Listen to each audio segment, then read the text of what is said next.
What'd you say? Yeah, I don't know if you want to talk about it though. Was it bad? Well, just don't talk badly about him, I guess. So, okay, let me set it back up. Wait, I'm curious. No, you'll know in a second. So I was in Raleigh. That's where I live. And I went to the flea market that's at the fairgrounds. And I was walking around. It's mostly clothes and everything. Oh, you met the guy that's on fucking meth? Yes. That's what I was saying. Do Maybe you fucking want this podcast to get picked up? Okay, well, he is a listener. He's a crackhead. He's a fan. And he was pretty nice. He was selling. All right, let's start over. Okay, so. Okay, stop. I apologize. Okay. Okay. Seriously, don't post that. Go.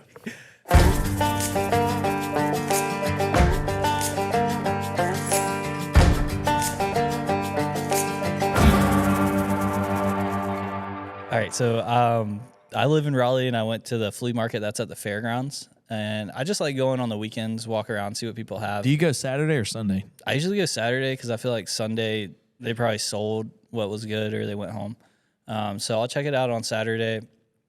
I buy small stuff, nothing crazy there. But as I was leaving, there's this guy set up, and I don't think he was even set up in a space that like you buy as a vendor. He was just kind of set up in the grass. He was that guy. Yeah, he was just near the parking area. But Right. I mean, that's a table worth checking out. Right. I walk up to it, and he's got 3 or 4 face jugs, and I'm looking at him like, these are cool. Where'd you get these from? He goes, I know that guy. He's from Georgia. I went down and bought that from him. Oh, that's cool. I like folk artists. And he goes, oh, you like folk art? And he pulls out these like paintings that are on tin from under the table, and there's these naked women on them. And The Willie McCord. I immediately recognized him, like, Yeah. You had to have bought those from Matt. Do you know Matt? And he goes, oh, yeah, I know Matt. Oh, yeah. He had a bunch of taxidermy heads, I guess, that he traded you. Yeah. What happened with that? Well, he had a bill of folk art, and he was coming to pay one day, and he shot me a picture of a big buffalo head, and his bill was like $2,500, and I was like, man, how much is the buffalo head? So he told me, and he was like, actually, I'll trade you, it was like 15 of them. Yeah, it was a ton, Dude.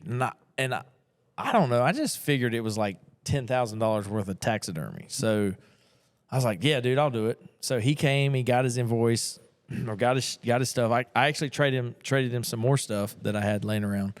And I ended up with like 15 of these freaking gigantic taxidermy heads. The biggest ones I've ever seen. They were massive. And so I was like, oh my God, hunters are going to love these. But you know the problem? Hunters only hang what they kill. Yeah. So I quickly found out you can't sell these. Nobody's going to buy these except for like a steakhouse. But who the hell do I know that's opening a steakhouse? So luckily though, I sold them all at once. I probably lost money in the deal because I traded a lot of pottery for them. So it was, I'm gonna be honest with you. I'll never do that again.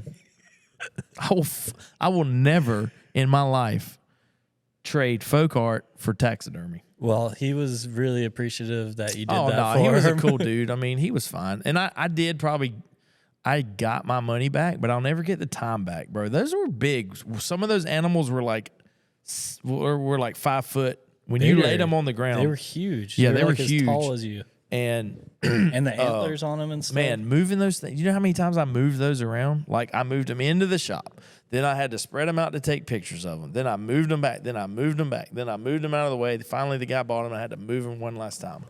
And I think he thought the same thing I thought. He thought he was about to double his money. He found out pretty quick. And then I think he finally sold them all, got his money back. So they're out of here. Thank God. Well, one more thing. Yeah, the point is we want to meet our viewers. But you know who I don't want to meet? Who? Sometimes I answer the auction people type in on the auction and they're mad at me. Like an email or Yeah, review? I answer a question or something. And because they can ask a question about an item. On Live Auctioneers. Gotcha, yeah. But it's not that. Like after the auction, they could get upset about something, right? And sometimes come on, man. I'm 42 years old. I do good in life, so I drink a couple beers at night. Nothing crazy, but sometimes I answer them off of that. I don't want to meet those people. There are some people that I have given the business to, dude. Like, listen, man. I wear my heart on my sleeve in this industry, and it's just like Ted said. Like, I'm a very likable dude, but I have my limits to like being pushed around, and like sometimes I just get pushed, and I push back a lot harder than I got pushed. I don't want to meet those people. Well, but if you're not one of those people, I would love to meet you. Yeah, I don't think those... Actually, I don't want to meet anybody. I want y'all to meet them. I think y'all should meet them. I don't want to meet them. Okay, and with that, Matt will not be meeting any of you. Yeah, I don't want to meet anybody. If you want to meet Matt, you have to come to Gibsonville to see him. Dude, should we have a live... Let's talk about this, though. Should we have a live auction again? An in-person? Well, I was thinking, would it be cool to do something in Raleigh? Would you ever consider that? So that's an interesting question, because here's what Kimball Sterling did one time. He's based out of Tennessee. Kimball Sterling is the godfather of this whole deal. Mm-hmm. And Steve Slotin, while I can't call Steve the godfather, because I truly believe that Kimball had the very first self-taught art dedicated auction with Howard Smith, Howard Smith's items, this and that. Kimball and Steve, I don't know if they get along. We're not going to get into that. But what Kimball did was he said, here's the Folk Fest weekend. I'm going to go rent a ballroom at a hotel, at a nice hotel, and we're going to have an auction steps away from Folk Fest. This is like 96. It was called, 96 or 98. Mm-hmm. So, and where was this, in Atlanta? In Atlanta. Now I'm gonna be honest with you. I don't know what I'm talking about, but I think this is what I've gathered, because nobody will really tell you the story.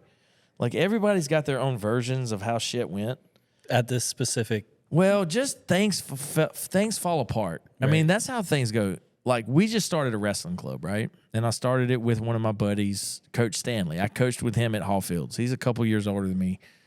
I mean, I don't think we're ever going to fall apart, but, bro, things fall apart. We might start fighting one day, and then he goes his way, and I go my way. I mean, things fall apart. Yeah. And I hope that never happens. I don't think it will, because I'm pretty sure he'd beat my ass. He's a big dude, and he knows how to wrestle way better than I do. Okay, but what's this have to do with the Folk Fest? You think that... Because things fell apart with Kimball and Steve Slotin. I don't know why. I don't know how, but I don't care. It's not about that. It is about that, though. But he had an auction. I think he had an auction in Atlanta. He's from Tennessee. He had an auction in Atlanta, which is where Slotin's from. Which is where Slotin did his Folk Fest, and he's near his auction house is near Atlanta too. Well, right? it's in Georgia. It's in Beaufort, I guess. Okay. I mean, and here's what gets weird on podcasts, when you start talking about other people that aren't sitting here. Yeah. But you know what? Listen, I love Steve. I could call Steve right now, and he'd go, Matt, how's your family? How are the boys? I mean, dude, I love Kimball. I'd call Kimball, and he, in a very southern twang, I mean, he'd do the same thing, basically. So I'm very neutral in whatever situation goes on there. I mean, you're not saying much. You're saying that these people are the other players, like in the folk art. Oh, man, they're big. They're some of the biggest. And see, Kimball was so old in it, people don't even know that he started the auction format of it. And see, that's where I say, whoa, the fuck is that? That's a biter. Dude, that's a biter. Yeah, I think it's gone. That is a biter. I could tell. I saw its teeth. It might have been a little bat. Or do bats get that small? Serious question. I was just making sure we were recording. Dude, no. Recording. I want to know, do bats get that small? Yes, I'm sure. If they get that small, we're screwed. So we had a bat in our house, though, in our room. Wait, your bedroom? Yes, oh because my house was built in 1935. I'm pretty sure it flew down the chimney, right? Yeah. I'm pretty sure they're living in the chimney. Like, I guarantee you that if I got in the chimney and opened that thing up, you just see eyeballs. 600 bats would fly out. So this bat, it's sitting in the corner, and I go, Jenny, is that a bird or a bat? No, Tig. Tig got up at like 11 o'clock at night. Your dog. And he's just, my dog sleeps with us. Tig. That's okay. And so he perched up, and I'm like, what is he doing? So I cut the light on, and he's looking at the bat. So I go, Jenny, there's a bird in the room. And I lay back down, and she goes, it's not a bird, it's a bat. And we both freak out. I'm sitting there with I put the clothes basket, I put it over my head. I'm walking, because it's perched right. We have a door in our room that goes to the outside to nothing. Like, you could literally open this door, walk 6 steps, and fall off the fucking second floor. Like, it is crazy. So he was perched right above that door. So I'm walking over, and he's already flown around. He would fly around for like minutes, and then finally he would land. So I'm walking up, and I open the door, and then I don't know how it got out. It finally left. Dude, I thought that was gonna go way worse. Dude, That's good. It flew out. No, I That's mean, good. it was crazy. I don't want to ever do that again. There's What's that old movie with John Candy? Yeah, like that's The Great Outdoors. The Great Outdoors. I love that movie. The Great Outdoors. Should we do? I think somebody should pick us up for a commercial. Like what? What do you mean? I don't Like know. They should just get us all to do a commercial. We do commercials all the time. No, they should use us in the commercial. Oh. Like, you know how the dude is checking out at the checkout? Like, you could be the cashier, and then I could say 100, 1 1/4, half, 75, negative, 2, negative, 2, negative, 2 1/4. You have to be the cashier then. No. Like as you're scanning the items, you're just like 125. Oh yeah. Okay, so that's how that went. Well, that's already a commercial. But I'm saying like that. Oh, I didn't know that was a commercial. Maybe we should make our own commercial for the podcast. We should do that. Yeah, we should do that. Okay. Isn't that kind of what we're doing now? No, but we should do something like narrative where we get to play as characters or something. Let's like have you knock on a door and then I answer it. I don't know. Let's get my Nana to be in the wheelchair. Yes. Yes. Yeah. Okay. Dude, this one time, man, I don't know. So Leland said it best, but I didn't agree with him back then. But now I'm 42. When I got my auctioneer license when I was 25, he came to the auction school. He was one of the teachers one day, like the talkers. And when he found out I was a picker, he said, you know, picking's good if you do it the right way. And what he was saying was if you're nice about it and you're not out for blood. But see, I was 25, dude. I was out for blood, man. I was trying to feed. What is that? Is that a bat? Hello. Okay, well, you were talking about Leland coming to the... Yeah, so Leland Little... Dude, let me tell you how chill Leland Little is. Like, he texted me the day before my first auction. The day of my first auction. At like 8 in the morning, he said, good luck today. Dude, it was awesome. I thought that was sweet, man. I think he's cool. I think he's got a cool setup, Leland too. Yeah, oh, dude, I wouldn't know how to manage that. I was about to say I would die, I would kill for that, but nah, I like my dirty warehouse, bro. I need it to be a little bit cleaner, honestly. But that space that the auction is the dirtiest warehouse in this entire complex. I don't know what the hell they did there back in 1958, but it was some nasty stuff. Yeah, do you think he would ever do the podcast? I don't know. I don't know if we'd want to. I don't know if he's folky enough, man. He sold folk art. He probably has some stories. He don't sell folk art. I saw him sell a Billy Ray Hussey. No, I get it, but what? No, I don't think we need to have leading. Okay, I'll stop there. I would love to have John Lambert on here, but no. From Mebane? Huh? He's from Mebane, right? Yeah, he's Mebane Auction. Are there any other auctioneers I know? Ask him who his dream guest is on. Who's your dream guest on the podcast? Local or Sam Dole? Is he alive? No. Yeah. Ab the Flagman. Okay. Dude, what if we were doing this when Ab the Flagman was alive? It would have been great. Did you get the fiddle playing that I did? That was real, bro. Oh, yeah, that's in the next episode, I think. I sent it to you? Oh, no, you're saying when the ghost? Yes. Yeah, that was cool. I should put that Dude, do you want me to retell the story for everybody? Let's play the video now. So, here's what you gotta understand. I don't play this. I don't know how to play this. I'm telling you, I woke up this morning. I'm pretty sure Ab died on this day 2 years ago. I woke up this morning and this song is called Where Did You Go?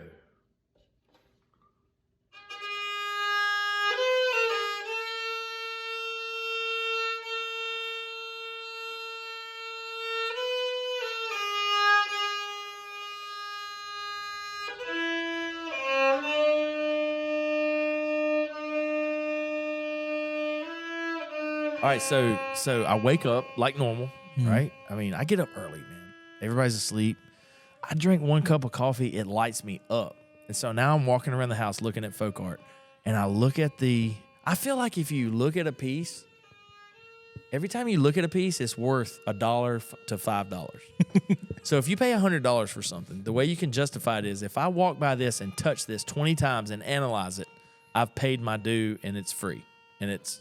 I like that. You see what I'm saying? Yeah, definitely. Because, I mean, how much did it cost money? Did it cost money to get into the museum? No, it was free. Oh, God. Okay. But that's the Smithsonian. That's why. But how much hotel, gas, Oh, yeah. food? A ton. A ton. Yeah. $500 at least. At least. Okay. So, see, it's the same thing. If you can walk in your house and if you pay $100 for a basket and that basket draws you to it 20 different times in a year to where you pick it up, you hold it, analyze it, and put it back. It's $5 every time you do that, man. I think so. I'm going to start saying that. Yeah, dude, that's justification. I mean, because if you think about it, you're renting it. You pay rent back to it. You buy it, then you rent it. Every time you touch it, that's a little bit of rent going, right? Yeah. We got off topic. So You were looking at, was it an ab piece or what was it? no. Do your little cut thing again. All right. So I get up, I have my coffee. It's like, it lights me up. So I walk downstairs and I'm looking at art like I do. I'm trying to pay back the art. And I see the violin. Now, I don't know how to play the violin. I've messed with it some, but I've never put anything together. So I pick it up and it just comes out. Da-na-na-na-na, da-na-na-na. All right, so I put it down. I was like, well, that was cool. I put it down, and I go make some more coffee, and I say, where did you go? Where did you go? Now, I'm not a singer, and I don't want to be a singer, so I don't care if that sounded good or not, right? But that's what I did. It's like singing in church. Like, you don't have to be able to sing. Mm-hmm. All right, so I walk upstairs, and I go, oh, my God, I think this is about the day that Ab died. And sure enough, it was like, I think it was the day Ab died. The where did you go was where did Ab go? Because I'm going to be honest with you. Brass tacks. I didn't see his face. I don't even know if it was Ab. I'll go down in the history books and say that I did not verify the body, dude. And I mean, you can take that as a joke if you want, but I did not. They wouldn't let me in to see it. They said, don't go inside. In fact, when we're done here, still don't go inside.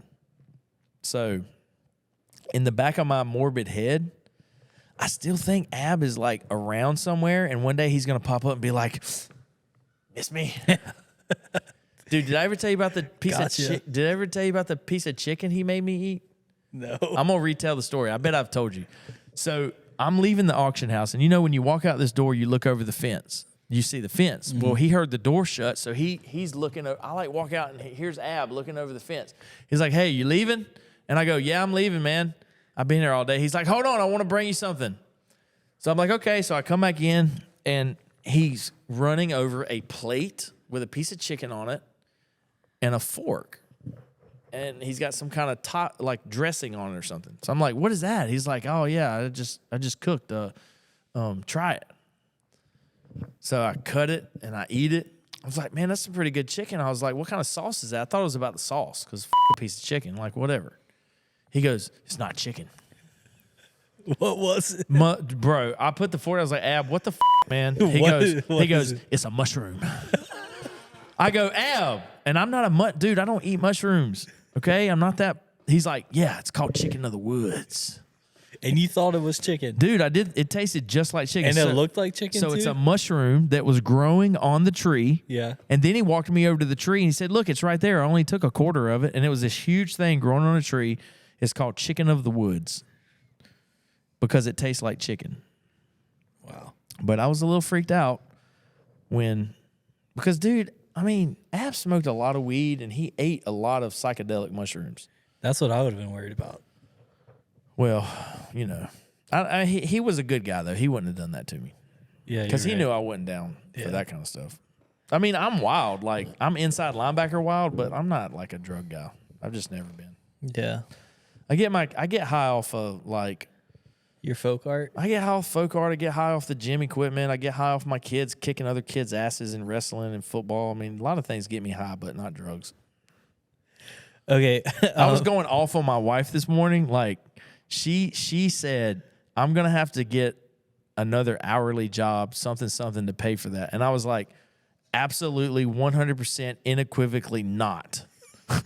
Like, and then my coffee was on me and I was like, I went on a tangent. I was like, no, we're going to get 300 more members at the gym and that's what's going to pay for it. In fact, you're going to stop working 3 days a week.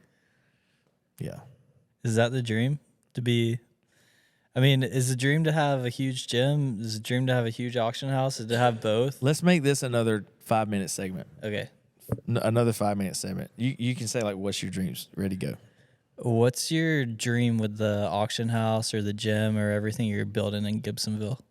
So the dream is to have one location, which we have the 4 acres. That's done. We actually went over there. Yeah, are they building a subdivision Dude, across they're from building it? houses right across from it. That's pretty. They're Did you be- know about that when you bought the land? No, That's pretty good. No. Yeah, I think that's cool. I mean, dude, Gibsonville's growing big time. I mean, put it this way. All this building, though, it's not local builders. It's people with money. They might be as close as Raleigh, but they could be in Texas. Mm-hmm. They're buying cheap plots of land. Near Buc-ee's. Cheap for them. It's because the new Buc-ee's is coming. Or something. Or yeah, for sure. And they're not having to deal with. See, this is where I go with this. I just got through coaching a 12U championship football team that could only take 30 kids because they didn't have enough helmets. Mm-hmm. The 10U team could only take 30 kids because they didn't have enough helmets. Dude, there is like an apartment complex right up the road that's going to have 1,000 apartments. There's that development that's going to have 80 homes. There's another 200, and they're all going to have to play sports in Gibsonville. So if we're turning down kids now, so it's fine. Build all these houses, but have the infrastructure in the town to raise the money to support all of these new kids wanting to play the sports. And that's not happening. I can guarantee you that's not happening. So it's a thing. I mean, yeah, it's going to make everybody more money, I guess. And if you have a business, the Mexican restaurant in Gibsonville, the Italian restaurant, but then there's that little thing of like, if we're turning kids away now, what are we going to do when there's literally 1,500 more families here? And you know that 500 of those are going to have kids. Yeah. So, but hey, I mean, the Gibsonville Wrestling Club, they can come to that, pay me $80 a month. It's awesome. All right, we got off on a tangent. Sorry, no. All right, but the vision. Yeah, what's the dream? What's the vision here? To build a one. The vision is on the 4 acres. We're going to have an 8,500 square foot space for the auction house, and behind it, it's going to be a 125 by 150 with a 40 by 125 upstairs, and that's going to be the gym. And okay.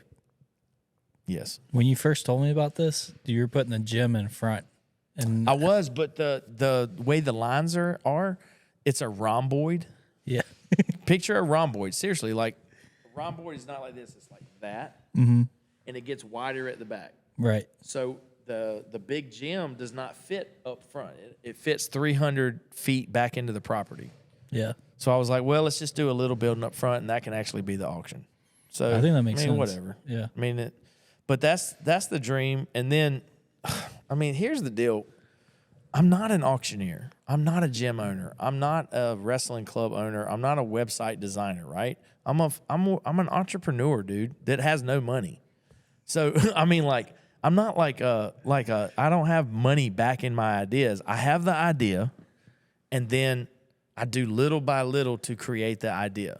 Like, I had the idea to have the auction. So what did I do? I transitioned the crappy space that I'm in because I was selling gym equipment, and I did my first auction with my 190 pieces, right? I didn't have the money to go build a big building. Yeah. So I do it my way. Yeah. So as long as I don't add to, because as it sits now, we got to have 3 buildings. Because we had 30. The trainer that was in here yesterday, BJ Bunn, he was a 2-time All-American receiver at Pembroke, right? He trained 32 kids yesterday. Wow. From 5:30 a.m. His last class was at 7. He did one class in the morning. He had 10 kids, and he saw like 22 kids in 2 classes at night. We had 27 wrestlers in here last night at 6:30. So, dude, I mean, as long as my brain will slow down, that's all the dream is 2 warehouses on the 4 acres. But damn, I mean, if this thing keeps going like it's going, we're gonna need 3 buildings. So, do you know who Rob Dyrdek is? Do you know that guy? No. He used to have this show called Rob and Big, which I loved to Oh watch. yeah, okay. And I then think so. after that, he had Rob's Fantasy Factory, Okay. which is just like a huge warehouse in LA where he ran all his businesses and he did whatever he wanted. Yeah. That's the dream, is just a man in his warehouse. You know, Ron used to tell me, now this is a dream. This is a dream that I have. On my property, I want to build a big warehouse, about as big as this. Imagine this, but it's ground level. Mm-hmm. And every 12 foot, you have a wall. So inside that, you just have a wall. It's an open. So imagine how an antique shop is walled Yeah, off. I see. So in that wall, right, you decorate with the folk art. Then the next 12-foot space, folk art. And then you leave an aisle for a golf cart to ride down. Right. And so once a day when I'm like 70, I'm going to get on my electric golf cart, pavement to pavement. It's not going to be dirty. And I'm just going to – that's what Ron said. He said that one day him and Benny Carter, when Benny was still alive, Benny would say, one day we're going to have so much folk art, we're going to have to build a building, and we're going to ride a golf cart through it and just look at it all. That's what he said. So he gave me that idea. The Drive-Thru Folk Art Museum. The Drive-Thru Folk Art Museum. See, Get the problem your golf cart. Yeah, you'd have to have an electric golf cart, though, because the problem with gas is like No. It'd all be the cooler fucking- if it was a golf cart. Yeah. And then you could actually turn around, so you don't have to have Yeah. an exit. Yeah. See, I've thought this out. I think that'd be cool. But I mean, that's superficial dreams, I know, but you gotta the brass tacks is this. I've been renting for 17 years.